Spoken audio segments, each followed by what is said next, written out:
Hello, what's up, student? How are you all? Today we are going to discuss third chapter, Ishran the Storyteller, written by Mr. R.K. Lakshman. Okay, in this chapter we are going to discuss many things. बहुत सारी चीजें हम सीखने वाले हैं, बहुत सी humerus चीजें देखने वाले हैं. गोस्ट भूत क्या होते हैं, भूतों को कैसे रिप्रेजेंट कर सकते हैं, अच्छी स्टोरी टेलिंग क्या होती है, एक अच्छी स्टोरी बोलने का तरीका क्या होता है, वो बहुत सारी चीजों के बारे में हम सीखेंगे. बट इससे सबसे पहले थोड़ा इंट्रोडक्शन का जान लेते हैं. चैप्टर का इंट्रोडक्शन क्या है. The title of this chapter the Ishan story teller, जो कि आपने देखा होगा आपके चैप्टर का नाम है Ishan the story teller. Tell us about the stories about the Ishan. जो ईशन जो इस चैप्टर के पूरे मेन प्रोटोगोनिस्ट है. मेन प्रोटोगोनिस्ट का मतलब होता है जो मेन कैरेक्टर होता है, मेन जो हीरो होता है. आप कोई भी पिक्चर जब आप देखते हो, कोई भी हीरो जो किसी भी पिक्चर में एक विलन होता है और एक हीरो होता है, तो उस हीरो को हम मेन प्रोटोगोनिस्ट बोलते हैं. तो इस चैप्टर के जो मेन प्रोटोगोनिस्ट है वो कौन है? मिस्टर ईशन है.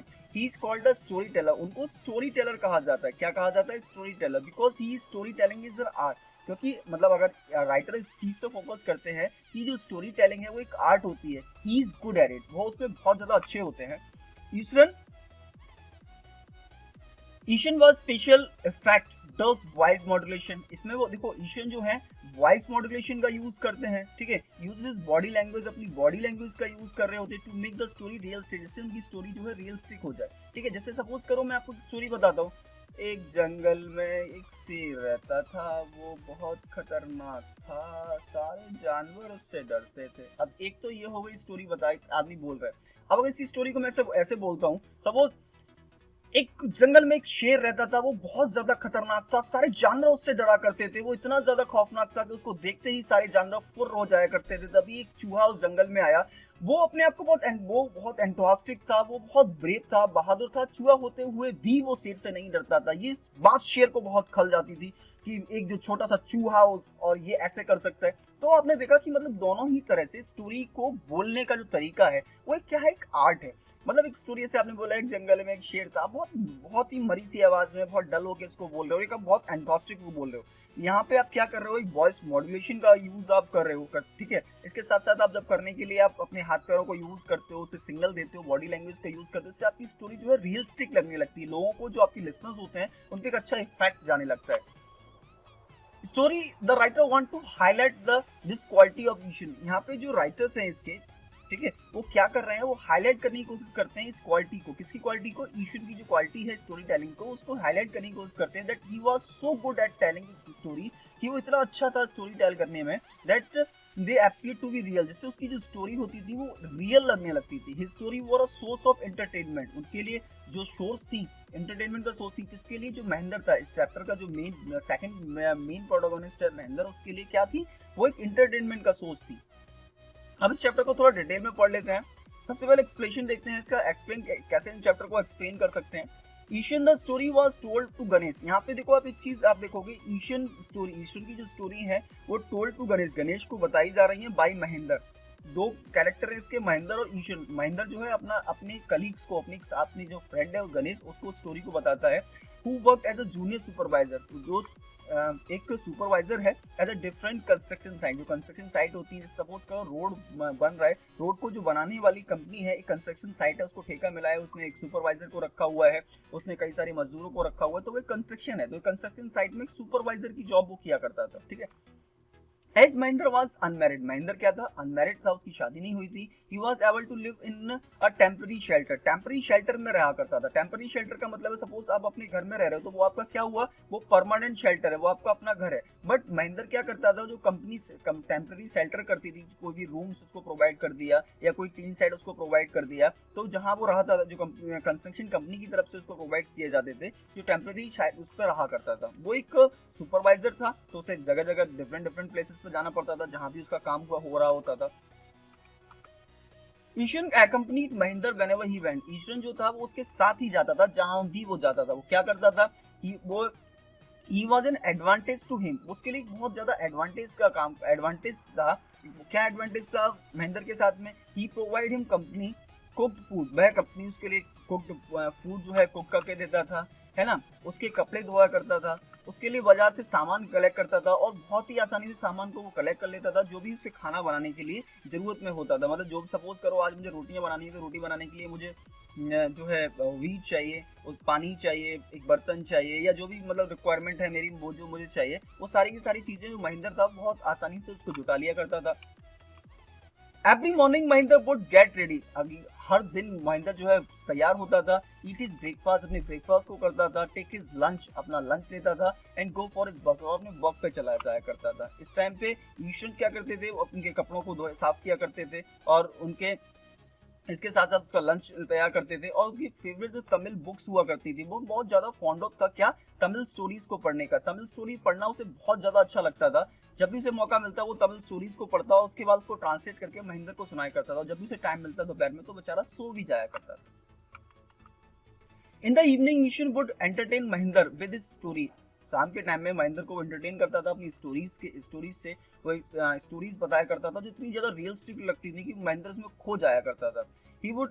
He had the art of story telling, उसमें इतनी ज्यादा मतलब इतना ज्यादा परफेक्ट था स्टोरी टेल करने में। वो अपनी बॉडी गेस्चर्स का, अपनी बॉडी लैंग्वेज का यूज करता था, फेशियल एक्सप्रेशंस का यूज किया करता था, अपनी वॉइस मॉड्यूलेशन का यूज करता था, जिससे उसकी जो कैरेक्टर्स एकदम ट्रू लग जाते थे।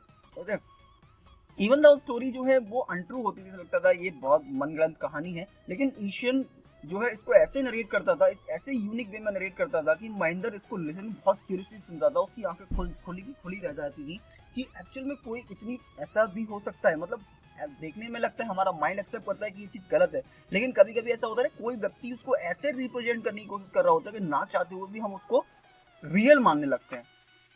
ईसन वुड स्टार्ट अ स्टोरी को ऐसे स्टार्ट करता था। पहले वो इंट्रोडक्शन दिया करता था, जैसे हमने अभी अपने चैप्टर का इंट्रोडक्शन पढ़ा। ही वुड ले द बैकग्राउंड, उसके बैकग्राउंड के बारे में बताता था, उसके कैरेक्टर्स के बारे में बताता था जो स्टोरीज में होने वाला होता था। मतलब पहले ही स्टोरी से सुनाने से पहले उसे एक सस्पेंस क्रिएट कर दिया करता था।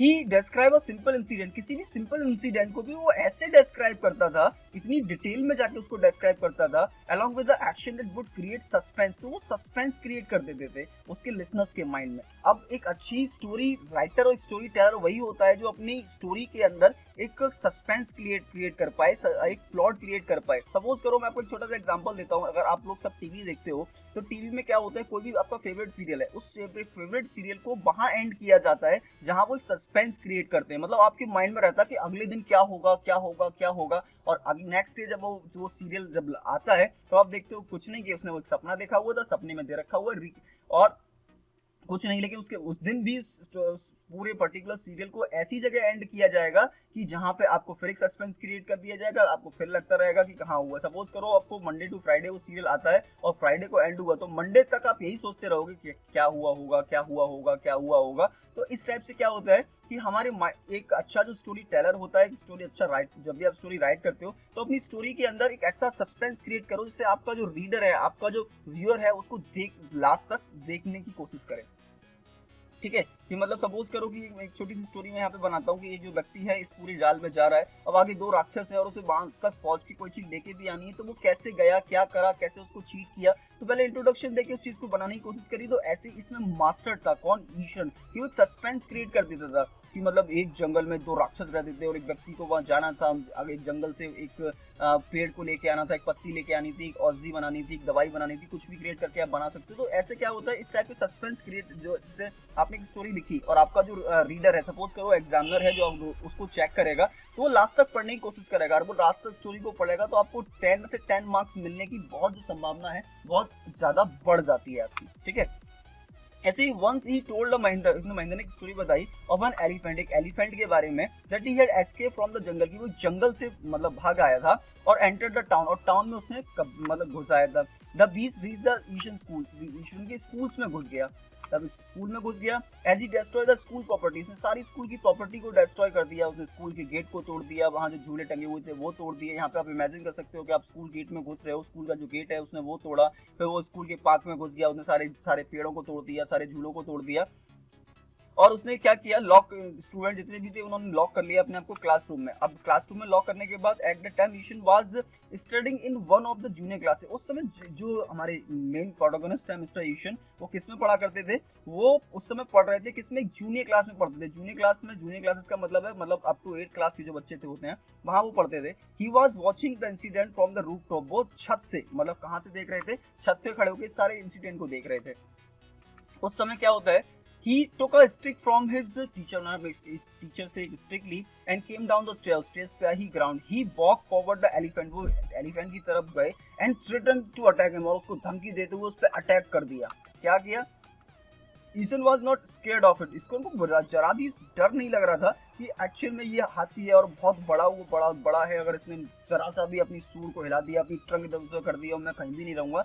वो उसने पूरी अपनी शक्ति लगाई और उसके जो टोनेल्स होता है, यहाँ हाथी के जो नाखून होते हैं, उसको इतनी तेजी से प्रहार किया कि जो हाथी था एकदम से स्टंट हो गया और बेहोश होकर जमीन पर गिर पड़ा। अब ही डिड नॉट कंप्लीट स्टोरी, इसने अपनी स्टोरी को कंप्लीट नहीं किया। उसने कहा क्या, he was getting late for dinner, कि वो डिनर के लिए लेट हो रहा है। He went to get the dinner, वो डिनर बनाने चला गया। लेकिन महेंद्र बहुत क्यूरियस था ये जानने के लिए। अगर सपोज करो आपसे भी कहा जाए कि यार मैं आपसे बता रहा हूँ कि एक बार ऐसा हुआ कि जंगली जानवर आ गया और उसने सबको डरा रखा था, सबको तोड़ दिया और मैंने उसको स्टिक से मारा, और उसके बाद मैं आपको छोड़ दूं, फिर आपके अंदर भी क्यूरियोसिटी आएगी कि एक्चुअल में हुआ क्या था, अगली बार क्या हुआ। तो Ishan did not continue story, Ishan ने अपनी स्टोरी को कंप्लीट नहीं किया। जो आपका क्लाइमैक्स था, सेंडिंग थी उसका, वो पेंडिंग उसने छोड़ दिया। Then Ishan said a veterinary doctor, उसने बताया कि वेटरी डॉक्टर को बुलाया गया। ही ब्रॉट द एलिफेंट, उन्होंने एलिफेंट को कॉन्शियस लेके आए, उसको क्या किया, कॉन्शियस मतलब उसको होश में लेके आए। And after 2 days the mahout was called, मैहौत पता है किसको बोलते हैं, मैहौत होता है जो ट्रेन करता है किसको, हाथियों को जो ट्रेन करता है उसको महावत बोलते हैं और इंग्लिश में मैथ बोलते हैं। Was called to elephant back to jungle, जिससे वो एलिफेंट को कहाँ ले गया, वापस जंगल में ले गया। ठीक है, Mahendra asked Ishan that he did not manage to overpower the huge beast, Mahendra ने उससे पूछा, भाई तो आपको डर नहीं लगा, आपने इतने बड़े ह्यूज बीस्ट, इतने बड़े जंगली जानवर को ओवरपावर कर दिया, उसको भी अपने मतलब कब्जे में ले लिया, मतलब आपने उसको बेहोश तक कर दिया। ईशन ने रिप्लाई किया कि he had a technique of Japanese martial art, की उसको जो है जापानीज मार्शल आर्ट आती है। ठीक है, either it was the karate और जिस्यू। आप मैं रिकमेंड करूंगा कि आप लोगों को भी कोई ना कोई मार्शल आर्ट जरूर सीखनी चाहिए। मार्शल आर्ट से आपकी ना केवल आपकी बॉडी की एक्सरसाइजेज होती है, बल्कि आपके अंदर एक टेक्निक आ जाती है, आपके अंदर कॉन्फिडेंस आ जाता है अपने आप को रिप्रेजेंट करने का, जिससे आप अपने आप को रिप्रेजेंट कर पाते हैं। मैं ये नहीं कह रहा कि आपको किसी को जाके मारना ही है, बट अपने आप को कॉन्फिडेंस दिखाने के लिए आपको एटलीस्ट एक तो मार्शल आर्ट सीखनी ही चाहिए लाइफ में। He had read about the somewhere, उसने उसे बताया कि उसने कहीं इसको पढ़ा हुआ था, that the martial art was able to make the person unconscious, जैसे कि मतलब मार्शल आर्ट में इतनी पावर होती है किसी भी व्यक्ति को अनकॉन्शियस कर सकता है, बेहोश कर सकता है, बाय पैरालाइजिंग, उसको पैरालाइज करते हुए द नर्व सिस्टम, उसके नर्व सिस्टम को पैरालाइज करते हुए किसी को भी अनकॉन्शियस किया जा सकता है मार्शल आर्ट से। ठीक है, every day Ishan would narrate one of the other story, हर दिन ईशन उसको एक नई स्टोरी सुनाया करता था, which entertaining for him fulfil the absence of television in his living quarter, मतलब एक टीवी की जो कमी होती है उसको पूरी कर देता था। जैसे आज के टाइम में अगर हम बात करें तो हमें जब भी बोर होता है फटाफट से मोबाइल खोलते हैं, फेसबुक खोला, हमारा इंस्टाग्राम खोला, ट्विटर खोला और बहुत सारे ऐप्स होते हैं, नहीं तो हम यूट्यूब पे जाते हैं, नई नई वीडियोस देखते हैं और अपने आप को थोड़ा एंटरटेन कर लेते हैं। बट उस टाइम पे क्या होता था, टीवी एक बहुत बड़ा सोर्स हुआ करता था किस चीज का, हमारे एंटरटेनमेंट का। लेकिन जो हमारे ईश्वर हैं वो टीवी की एब्सेंस को भी मतलब उसकी कमी को भी दूर कर दिया करते थे। ठीक है, उसको अच्छी अच्छी स्टोरी सुनाकर एक सुबह Ishan asked to permission to cook a special dinner, उन्होंने इतनी परमिशन मांगी कि वो एक स्पेशल डिनर बनाना चाहते हैं। क्यों बनाना चाहते हैं, क्योंकि उस दिन जो था वो डेड एल्डर्स के लिए जाना।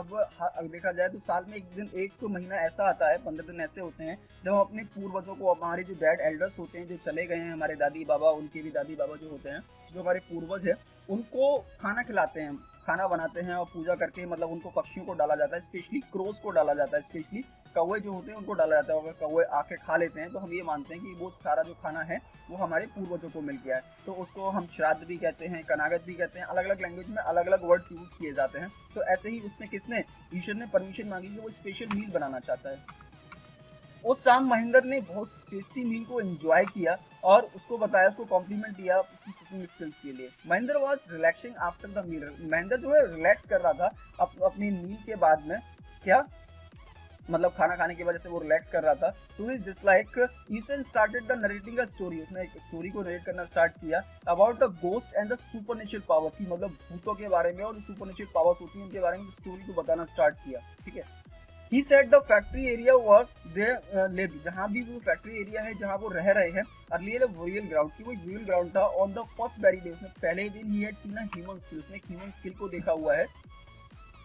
और पहले वही क्या हुआ था, burial ground एक कब्रिस्तान हुआ करता था, उसने उसको बता दिया, मन में एक छोटा सा डर डाल दिया कि हाँ यहाँ पहले कब्रिस्तान था, और उसने एक ह्यूमन स्किल्स को वहाँ देखा हुआ है। He added that he was not afraid of ghosts, उसने बताया कि वो भूतों से डरता नहीं है। And show many bones skills, उसने बहुत सारी बोन्स और स्किल्स देखे हैं, इसलिए वो भूतों से नहीं डरता। भूत नाम की कोई चीज नहीं होती, और होते भी हैं तो मैं उनसे नहीं डरता, है ना, क्योंकि वो स्टोरी टेलर था और बहुत हर चीज को बड़ा चढ़ा के बोलने की उसकी आदत थी। On a full moon light, एक बार फुल मून लाइट थी, मतलब पूरी चंद्रमा की रोशनी थी। ही शॉ अगली गोस्ट, उसने एक अगली गोस्ट को देखा, ठीक है, और एक वुमेन, एक औरत के भूत को देखा, और उस वो भूत भी कैसा था, उसका जो फेस हो रखा था वो कैसा था, श्रकन, वो सिकड़ा हुआ था, उसके जो बाल थे वो बहुत ज्यादा मैटेड उलझे हुए थे, और उनके हाथ में एक अनवॉर्न बेबी थी था, कैसा था, अनवॉर्न बेबी था। Mahendra was the uneasy and scolded, Mahendra ने तुरंत क्या किया, उसको बहुत ज्यादा अनईजी हो गया वो, मतलब अचानक से चैन सा हुआ, और उसने उसको डांट दिया, और टॉकिंग नॉनसेंस की, वो जो है बहुत नॉनसेंस बातें करता है, इसलिए उसको डांटा गया। पागल, ऐसी को ऐसा कुछ नहीं होता, भूत नाम की कोई चीज नहीं होती, भूत नाम की कोई चीज नहीं होती, और ऐसा कुछ एवन, और उसने बताया कि तुम्हारे ये थॉट है स्टोरी पढ़ने की वजह से आप जो है पागल होते जा रहे हो, ठीक है। उसने बोला इसके बाद ऐसी कोई बात करना ही मत। महेंद्र फेल्ट अनईजी, उसने बहुत उस दिन जो है उससे बहुत अनईजी सा फील किया। He would peep out the window, मतलब उसे थोड़ा सा बेचैन हुआ, उसने उस रात एक खिड़की से झांक के देखा कि क्या एक्चुअल में कि जैसे इसने बताया कि विंडो के बाहर कोई भी भूत हो सकता है, तो उन्हें देखा कि मैं खुद चेक करूं क्या कोई भूत है। वो he want to check the presence of ghost, उस गोस्ट की प्रेजेंस को वो चेक करना चाहता था कि एक्चुअल में ऐसा कुछ है या नहीं है। तो इसलिए उसने खिड़की को खोला, लेकिन वहां उसे उस समय पे कोई भूत दिखाई नहीं दिया। लेकिन कुछ दिन के बाद में एक रात महेंद्र अचानक से जग गया, अपनी उसकी नींद टूटी, लेकिन ऐसा लगा कि कोई व्यक्ति जो है रो रहा है, मतलब किसी के रोने की आवाज आई। पहले तो उसको ऐसा लगा, उसने सोचा कि एक जो कैट है लुकिंग फॉर अ माइस, एक मतलब चूहे को ढूंढ रही है, मतलब एक भूखी सी बिल्ली है, या देखा होगा जब चूहे बिल्ली जब आपस में लड़ रहे होते हैं, मतलब चूहा जो है भाग रहा होता है, लड़ते कहाँ है वो, तो चूहा तो भागने का काम करता है, तो उस समय वो मतलब अजीब से साउंड प्रोड्यूस कर रहे होते हैं, ठीक है। तो उसने पहले भी लगा कि मतलब शायद कोई बिल्ली जो है किसी चूहे को देख रही है, भूखी है, तो इसी टाइप का प्रोड्यूस वो कर रहा है, साउंड प्रोड्यूस हो रहा है। एज द साउंड, मतलब पहले जो साउंड था, मतलब अब पहले से ज्यादा क्या होने लगा, बहुत ज्यादा हार्श होने लगा और डीप होने लगा। अब उसे लगा कि एक्चुअल में अब तो देखना चाहिए, तो महेंद्र कुड नॉट इग्नोर, उसको इग्नोर नहीं कर पाया, and give it into the desire of peeping out. फिर उसने क्या किया, अपनी खिड़की खोली और बाहर झांकने लगा। अब बासिस में बाहर जाकर ही लुक डाउन और शॉ अ व्हाइट मूनलाइट, ने देखा चंद्रमा की रोशनी हो रखी है, एंड अ डार्क शैडो, एक बहुत ही डार्क सी shadow holding a bundle of its arm, एक अपने हाथों में एक बंडल को लिए एक शैडो वहां खड़ी हुई है। As he saw the ghost, जब उसने उस गोस्ट को देखा, उस भूत को देखा, ही स्टार्टेड स्वेटिंग, वह पसीने में लथपथ हो गया, उसे पसीना आने लगा। ब्रीथिंग हैविली, उसकी सांसें बहुत तेजी से चलने लगी। And fell back to the ground, और वापस से वो बेड पे आके गिर लगा, मतलब रोना लगा, गिड़गाने लगा। जैसे अगर सपोज करो कि आपने कुछ ऐसा कुछ देख लिया जो मतलब बहुत ज्यादा स्ट्रेंज है, तब आपकी क्या हालत होगी। सेम कंडीशन जो है महेंद्र के साथ में हुई। आफ्टर सम टाइम, कुछ टाइम के बाद, Mahendra thought that probably his subconscious mind playing a trick, मतलब उसका जो सबकॉन्शियस माइंड है कोई ट्रिक उसके साथ खेल रहा है। Actually there was no ghost. कभी कभी ऐसा होता है ना, कभी हम कुछ ऐसा देख लेते हैं, हमें लगता है यार ऐसा कुछ था तो नहीं, हो सकता है मैंने इमेजिन कर लिया हो, ये मेरे माइंड में कभी कुछ ऐसा आ गया हो। तो इसने ऐसे सोचा, हो सकता है कि मेरा जो माइंड है वो कुछ मेरे साथ ट्रिक करने की कोशिश कर रहा है, तो इसलिए उसने इस चीज को छोड़ दिया। He got ready the next morning, अगली सुबह वो तैयार हुआ, और सब कुछ भूल गया कि लास्ट नाइट क्या हुआ था। तभी ईश्वर ने उसको ग्रीटेड किया, उसका अभिवादन किया। क्या मतलब जैसे हम ग्रीटेड करते हैं, good morning sir, good afternoon sir, good morning ma'am, उसने उसको गुड मॉर्निंग बोला, and gave him a lunch bag, और उसको उसका लंच बैग दे दिया, जो जैसी उसकी हैबिट थी डेली वो देता था। He said that a few days एगो, कुछ दिनों पहले महेंद्र आपने मुझे डांटा था, स्कॉल्डेड किया हुआ, स्कॉल्ड का मतलब डांटना, आपने डांटा था फॉर डिस्कसिंग द गोस्ट, कि गोस्ट के बारे में आप जो है कोई भी बात नहीं करोगे। But last night he Shaw it himself, उसने जो पिछली रात उसने उसको खुद से देखा। अब उसने क्या बताया, अब इतना सुनते ही महेंद्र जो है बहुत परेशान सा हो गया, मतलब एकदम से डर गया, और अंदर ही अंदर वो रोने से लगा, कांपने से लगा। लेकिन क्यों, ईशन ने उसको ईशन ने सुना था Mahendra was crying at night, Mahendra जो है रात में रो रहा है, उसके क्वार्टर से रोने की आवाज आ रही है। इट वाज कंफर्म, ये कंफर्म हो चुका था that Mahendra had seen a ghost, Mahendra ने भी रात एक गोस्ट ही देखा था। कब? प्रीवियस नाइट, यानी लास्ट नाइट में भी गोस्ट ही देखा था। And it was a trick played by his mind, और ये कोई ट्रिक नहीं थी जो उसके माइंड ने उसके साथ खेली थी। Once again Mahendra was frightened, अब एक बार फिर से महेंद्र जो है डर गया। एंड ही लेफ्ट इन हरी, तो वो बहुत जल्दी से मतलब वहां से भागा और जल्दी से अपनी कंपनी पहुंचा और कंपनी जाके उसने वहां रिजाइन दे दिया। कॉज क्यों दे दिया? He could not live at haunted place, अब वो किसी हॉन्टेड प्लेस पे, एक ऐसी डरावनी जगह पे नहीं रहना चाहता था, सिंगल डे, एक दिन भी नहीं बताना चाहता था। तो ये चैप्टर था। I hope now there is no confusion इस चैप्टर की। अब आपको चैप्टर के अंदर कोई कंफ्यूजन नहीं होगी, कौन ईशन है कौन महेंद्र है, किस तरह की स्टोरीज उसने बताई, क्या किया और लास्ट में क्या हुआ, सारे डाउट्स आपके क्लियर हो चुके होंगे। बट अगर आपको फिर भी कोई कंफ्यूजन है तो आपको टेक्स्ट कर सकते हो, मुझे मेरे व्हाट्सएप पर डायरेक्टली कॉन्टैक्ट कर सकते हो, या आप मुझे कमेंट बॉक्स में जाके बता भी सकते हो। Okay, now finally thanks for being here, thank you.